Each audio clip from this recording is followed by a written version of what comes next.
The arrival of Lord Zed proved to be quite a challenge for the Power Rangers, as their Zords were rendered obsolete, ending their first ultimate battle system, which would require a brand new change with the force and power of Thunder, with the arrival of the Thunder Zords. Hello everyone, I'm Sentai 5 and welcome to Megazord Formation.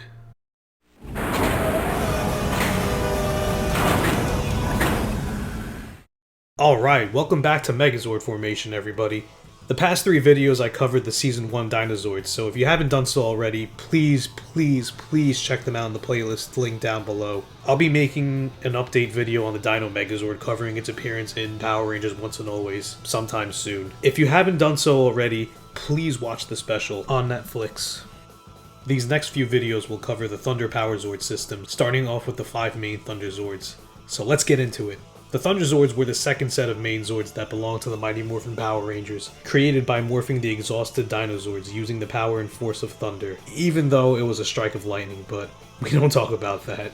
They would take on Lord Zed's vast army of monsters throughout the year as the Thunder Megazord, which was incorrectly called the Mega Thunder Zord in a lot of its episodes. It is comprised of the Lion, Firebird, Unicorn, Griffin, and Red Dragon Thunder Zords, all obviously belonging to the Black, Pink, Blue, Yellow, and Red Rangers. The Lion Thunder Zord has a length of 21 meters, which is 68.9 feet, a weight of 47 tons, and a speed of Mach 0.87. On its own, it doesn't do much, but it's more mobile than how it was as the Mastodon. The Black Ranger calls upon it with the command of Mastodon Lion Thunder Zord Power! In Die Ranger, it was known as the mythical Chi Beast, Star Jishi. The Firebird Thunder Zord has a length of 24 meters, which is 78.7 feet. A wingspan of 30 meters, which is 98.4 feet, a weight of 35 tons, and a speed of Mach 4. It can create a tornado of energy against its enemies. The Pink Ranger calls upon it with the command of Pterodactyl Firebird Thunderzord Power! In Die Ranger, it was known as Mythical Chi Beast, Star Ho-Oh.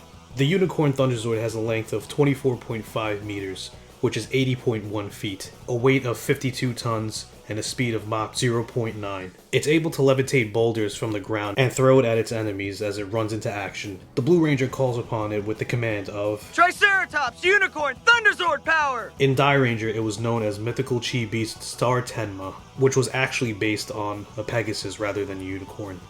The Griffin Thunderzord has a length of 24.5 meters, which is 80.1 feet, a weight of 52 tons, and a speed of Mach 0.95, making it slightly faster than the Unicorn Thunder Zord. It can fire energy blasts from its mouth and can reverse the timing of enemy attacks. The Yellow Ranger calls upon it with the command of Saber-tooth Tiger Griffin Thunderzord Power! In Die Ranger, it was known as Mythical Chi Beast Star Kirin, which was based on a Qilin instead of a Griffin. Finally, the Red Dragon Thunder Zord has a length of 82 meters, which is 269 feet, a weight of 102 tons, and a speed of Mach 3. It can breathe fire and attack its enemies with its claws. This was the only Thunder Zord out of the core team equipped with the Warrior mode. In Warrior mode, the Red Dragon Thunder Zord has a width of 34.5 meters, which is 113.2 feet, and a weight of 102 tons. It is capable of fighting and defeating monsters on its own if powerful enough, by using its hand-to-hand combat or its powerful staff. The Red Ranger calls upon it with the command of Tyrannosaurus Red Dragon Thunderzord Power! In Die Ranger, it was known as Mythical Chi Beast Ryuseo. The Thunder Zords were shown to be more versatile in the Boom Studios comics for obvious reasons. But when the Zords are not enough individually, it's time for the big leagues. The Thunder Zords have 2 combined modes. The first is the Thunder Zord Assault Team, where the Zords combine on a sled that flies in the air via flashes of lightning. This mode isn't really used that often and was used in about 6 episodes of Season 2. In Die Ranger, it was known as the Heavenly Chi Palace. For the Megazord formation, all 4 of the smaller Thunder Zords form armor around the Red Dragon Thunder Zord, with the Lion forming the arms and chest armor, the Firebird forming the waist, Unicorn forming the right leg, and Griffin forming the left leg to become the Thunder Megazord, or as mentioned before, inconsistently called Mega Thunder Zord. The Thunder Megazord stands at a height of 54 meters, which is 177.2 feet, a weight of 288 tons, and a power of 25 million. The collector bio card from the original toy line lists the Thunder Megazord height as 125 meters, which is 410 feet, a weight of 258 tons, and a power of 180,000 megavolts. This heavily armored Megazord excels in hand-to-hand combat. In addition, it can also initiate a smoke attack against its enemies. When it needs even more power, the Rangers use the Thunder Saber to initiate its final attack, striking down Lord Zedd's monsters. The Thunder Megazord would eventually combine with the White Ranger's White Tiger Zord and Tor the Shuttle Zord to complete the Thunder Power Zord system. These will be covered in the next few videos. In Die Ranger, it was known as Daireno, and it had a spear weapon not seen in Power Rangers. The design of the Thunder Megazord was created by Plex, although it isn't specifically stated who designed it from there, but it's safe to assume that Tsuyoshi Nonaka could have been involved in it. It represented that of an armored Chinese warrior, which obviously fits with the Chinese-themed Sentai it comes from, Gosei Sentai Die Ranger. In addition, each Zord was based on a mythical creature. The cockpit is located in the giant green orb located in the chest.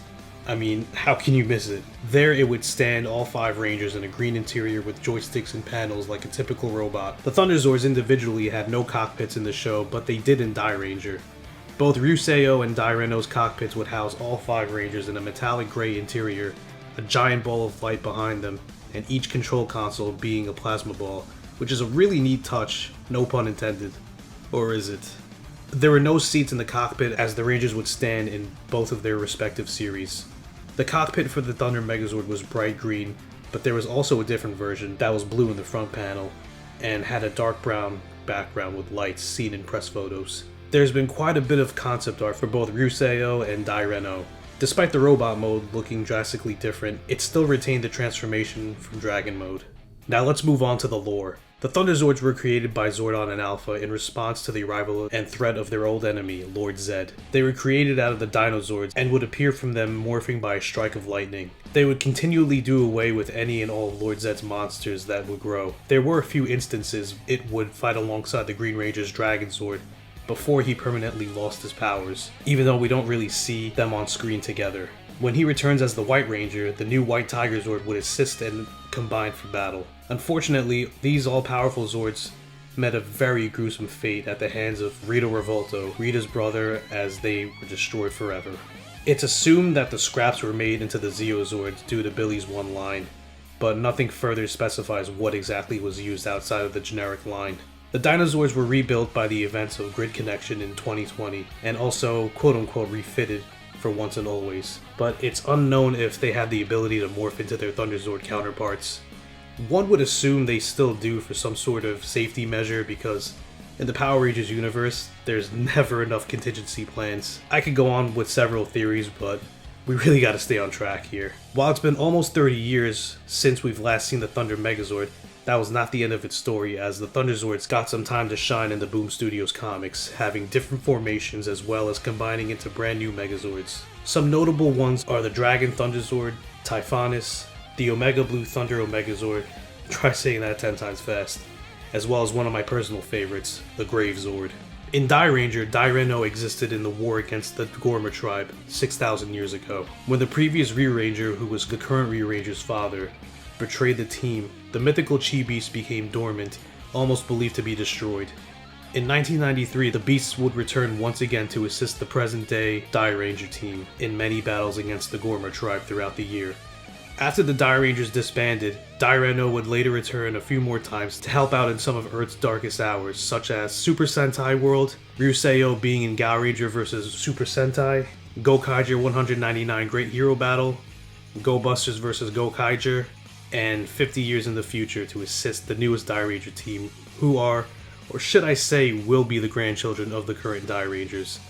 Those events will take place 20 years from this video. Daireno and Ryuseo were portrayed by legendary suit actor Hideaki Kusaka, and was not voiced by anyone unlike its predecessor. Its suit was eventually sent over to the US for Power Rangers, as it would appear quite a few times in original footage. Current whereabouts of the suit are unknown as of today, but it is assumed that it's in a Bandai museum or somewhere else in Japan. The transformation scene in MMPR was achieved by using the Bandai America toys, which always interested me as a kid.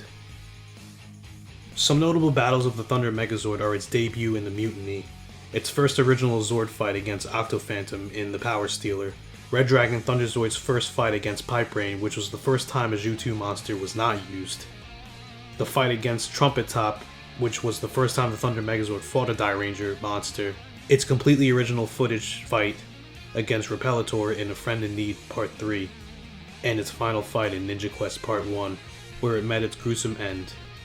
So now let's move on to the merchandise.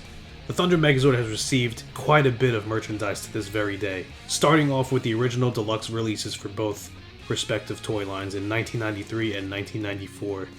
They used the same mold but had different stickers and paint. They were sold separately or together depending on which set you wanted. There were also special sized budget-friendly versions released where the legs could detach, similar to its predecessor. Also in 1993 had the release of the Super Sentai Robo Collection Daireno and Ryuseo, which were die-cast figures. 1994 saw the release of the remote-controlled Thunder Megazord by Empire, some released and unreleased Micro Machines sets, and the Micro Morphin playset. 1995 saw the release of the Thunder Megazord Party Favors by Play-Doh Products. Fast forward to 2016, the Thunder Megazord would get a completely new release and mold in the Legacy line with amazing articulation and die-cast parts. There were two versions due to a leaning problem with the legs. At the time you were able to get replacement parts by reaching out to Bandai, before eventually doing another run to rectify the problem. 2018 was the release of the Super Sentai Artisan Daireno, which reused the original mold with some alterations that made it updated for the 2010s. That same year there was a 2-pack of the Thunder Megazord and Pirandis Head figures. On the third-party side of things in 2020, we saw the release of the Captain Dragon vinyl figure, which was able to transform from Dragon to Warrior, and seems like the only Thunderzord made to date from Black Seed. 2020 had the release of the Retro Thunder Megazord action figure, which was part of Walmart's Retro Megazord line. 2023 would finally bring the release of the Innovation Point Metal Power Thunder Megazord figure, which was a highly detailed, non-transforming figure made of die-cast that was recently released as per this video, originally announced about 3 years prior at a Chinese toy expos. Finally, in 2023, we will see the release of the Shokugan modeling project Daireno, which is due to release this August. I'm pretty sure I covered most, if not all, the Thunder Megazord merchandise. But as always, let me know in the comments if I missed anything, and I'll be sure to include it in a follow-up video. If you made it this far, thank you all again for watching this video. If you haven't already, please like, comment, subscribe, and share this video, and all the other videos in the Megazord Formation series. There's plenty more to come in the future. Join me next time as we stare into the white light and talk about the White Tiger Zord. Until then, be well, stay safe, and may the power protect you all.